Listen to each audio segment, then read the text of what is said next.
हिंदू धर्म में लाशों को जलाया जाता है, दफनाया नहीं जाता। लेकिन हमारे प्रदेश का हिंदू कितना लाचार, कितना बेबस, कितना मजबूर महसूस कर रहा होगा उस वक्त कि उसके पास जलाने को लकड़ी नहीं थी और उसने अपनी बहन बेटियों को, जवान जवान बच्चियों को जो कोरोना से मरी, उनको गंगा किनारे दफन किया। और इससे बड़ी विडंबना, इससे बड़ी तकलीफ और क्या हो सकती है कि इस सरकार ने उस लाश के ऊपर से कफन खींच लिया और उस लाश को, वो 18 बरस की जवान बच्ची की लाश को गिद्धों ने नोचा है, कौवों ने नोचा है, कुत्तों ने नोचा है। ये कैसी संवेदनहीन सरकार है। इस निर्लज सरकार को 325 तो क्या 25 सीट भी नहीं आना चाहिए। इस उत्तर प्रदेश की जनता में अगर जरा भी गैरत है और जरा भी उसके अंदर हया बाकी है और मानवता है और इस समाज के लिए कुछ भावना है, कुछ जज्बात है, तो 25 सीट भी नहीं आना चाहिए। 325 तो बहुत बड़ी बात है। हमको तो ऐसा लगता है कि अब उत्तर प्रदेश में योगी जी का ठिकाना बाकी नहीं रहेगा। उनको अपने मठ लौट जाने की तैयारी कर लेना चाहिए। और मैं अपने राष्ट्रीय अध्यक्ष के उस बयान को कोट करता हूं कि उन्हें गुल्लू के लिए बिस्किट खरीद के रख लेना चाहिए। हेलो दोस्तों, इंडिया की न्यूज़ में आपका स्वागत है। आज मैं आपको लेकर आया हूं उत्तर प्रदेश के शहर रामपुर में, जहां पर हम इस टाइम आसिम खान साहब के ऑफिस में हैं, जो समाजवादी पार्टी के। बात करेंगे इनसे। यहाँ पर हमारे साथ शम्मू खान साहब हैं और नवाब अहमद खान हैं और इस टाइम हमारे सामने जो हैं वो आसिम खान साहब हैं। आसिम साहब, हमसे जानना चाहेंगे फिलहाल के कैसी अब तबीयत है आजम खान साहब की। देखिए, आजम खान साहब एक इतनी बड़ी शख्सियत को अगर जेल की काल कोठरी में कैद कर दिया जाए और ये पूछा जाए कि उनकी तबीयत कैसी है, तो ये तो बड़ी नाइंसाफी होगी। एक सेहतमंद इंसान को भी अगर आप किसी बंद कमरे में कैद कर देंगे तो वो भी बीमार हो जाएगा।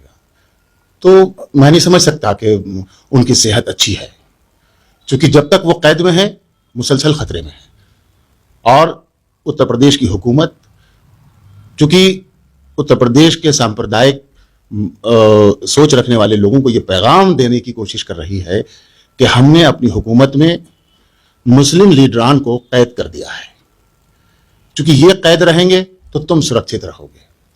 ये संदेश देकर उन्होंने आजम खान साहब जैसी बड़ी शख्सियत को फर्जी मुकदमों में जेल में बंद कर दिया। और भी कई लोग हैं, जैसे मुख्तार अंसारी साहब हैं या अतीक अहमद हैं, उनका कंपैरिजन करके भारतीय जनता पार्टी के लोग अपनी सभाओं में आजम खान साहब का नाम जोड़ते हैं, जबकि उन दोनों हजरात से आजम खान साहब का कोई मुकाबला नहीं है। वो अपने इलाकों के लीडर हैं, पहचान है, उनकी शिनाख्त है, मगर आजम खान साहब तो हिंदुस्तान ही नहीं बल्कि मुल्क की सरहदों से बाहर भी जाने और पहचाने जाते हैं। तो उनको भी भूमाफिया कहा गया। उनके ऊपर भैंस चोरी के और बकरी चोरी के और मुर्गी चोरी के और इंतहाई गैर मयारी और गैर महज़बाना तरीके से उन पर जो मुकदमात लगाकर उन्हें कैद किया गया है, तो उसके पीछे हुकूमत की एक गहरी साजिश है। और जो चुनावी नतीजे आ रहे हैं और जो लोगों का रुझान देखने को मिल रहा है, अखिलेश यादव साहब की सरपरस्ती और क़यादत में जिस तरह से एक सैलाब उमड़ रहा है, उसने ये साबित कर दिया कि उत्तर प्रदेश की योगी हुकूमत की जो साजिश है ये नाकाम हो गई है और 10 मार्च को इसके नतीजे आने वाले हैं। तकरीबन 24 महीने होने जा रहे हैं आजम खान साहब को जेल में। और मैं ये भी अर्ज करता चलूँ कि हुकूमत अगर ईमानदार होती, हुकूमत की अगर नीयत साफ होती और हुकूमत वाकई कुछ खराब लोगों को जेल में बंद करना चाहती, तो पहले दिन से कोई मुकदमा लिखा जाता। हुकूमत 3 साल बाद क्यों जागी? जब चुनाव नजदीक आने लगा, सरकार तो खतरा में बन गई योगी जी की, लेकिन 2020 में क्यों मुकदमे लिखे गए? 2020 में 3 साल के बाद हुकूमत को क्यों लगा कि आजम खान साहब भूमाफिया हैं और इस तरह के काम उन्होंने किए हैं जो मुकदमे उन पर लिखे गए? तो इसके पीछे पूरी एक प्लानिंग थी हुकूमत की।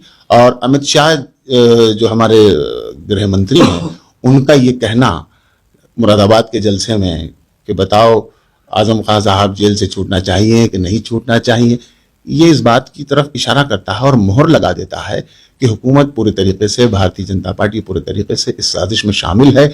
और उनका ये बयान उनको अदालत से बड़ा साबित करता है। 98 मुकदमों में अदालत ने जमानत दी है, एक मुकदमे का फैसला महफूज है और एक मुकदमे में अभी जमानत होना बाकी है। 20-20 हजार करोड़ रुपया मीडिया मैनेजमेंट पर खर्च करने वाली भारतीय जनता पार्टी उनको तो बचाएगी, मुद्दा कोई है नहीं, तो मुद्दा पैदा करने के लिए आजम खान साहब जैसी अजीम शख्सियत को जेल में डालेगी।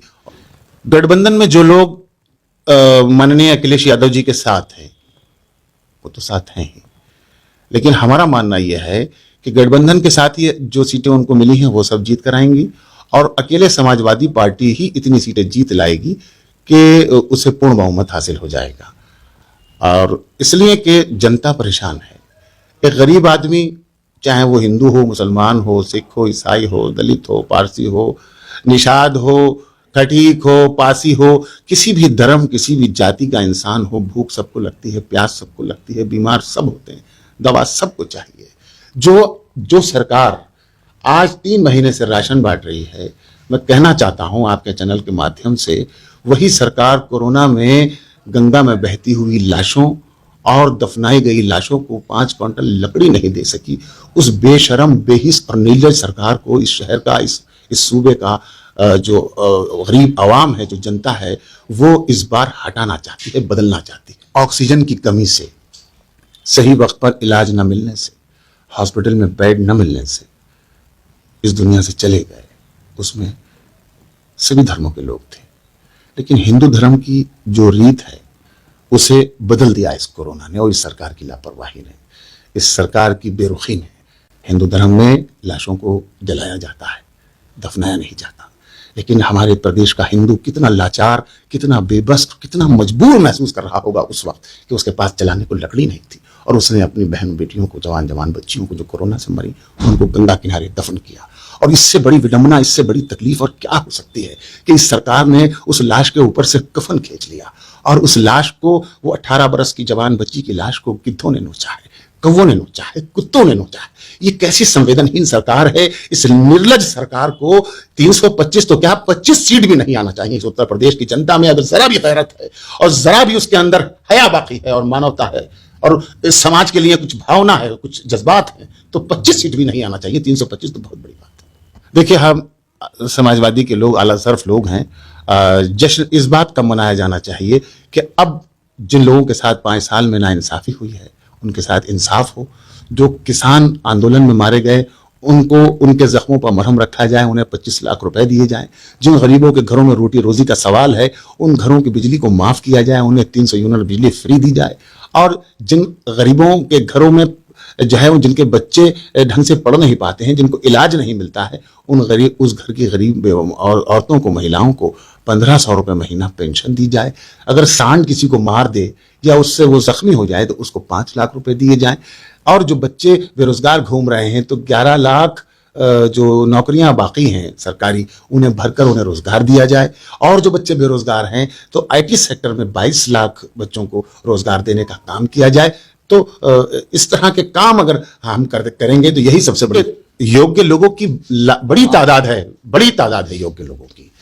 मगर नौकरी देना नियत भी तो हो, नौकरी देने की चाहत भी तो हो, गरीबों से हमदर्दी भी तो हो, बेरोजगारों से हमदर्दी भी तो हो। यहां तो भारतीय जनता पार्टी तो घोषणाएं करके हुकूमत बनाने की आदी है। इसे जमीन पर, धरातल पर काम करने का मिजाज नहीं है। ये 4.5 लाख की घोषणा करते हैं कि हमने 4.5 लाख नौकरियां दे दी, और जब RTI के जरिए पूछा जाता है तो जवाब आता है कि हमारे पास इस तरह का कोई आंकड़ा नहीं है। तो नौकरियां दी हैं अगर इन्होंने 1.5 लाख, तो बताइए 4.5 लाख। तो झूठ बोलने का काम करने वाले लोग जो हैं, वो कभी जनता के हितैषी नहीं हो सकते। जब कोई परिवार समाज की सेवा में लगता है, सिस्टम है, आप देश की सेना को ले लीजिए, वो भी एक परिवार है।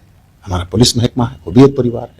PSC है जो भी, और हमारे अर्धसैनिक बल है, वो भी एक परिवार है।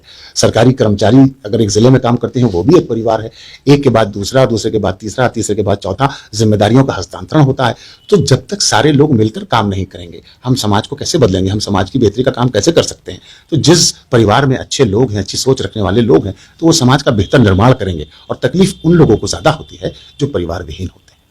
अरे अब चूंकि उनके ऊपर खुद तमंचा चलाने के मुकदमे हैं, और वो पहले इतिहास के मुख्यमंत्री हैं जिन्होंने मुख्यमंत्री बनने के बाद अपने ऊपर से मुकदमे वापस कराने का काम किया है, तो तमंचा तो उनके बगल में रहा है।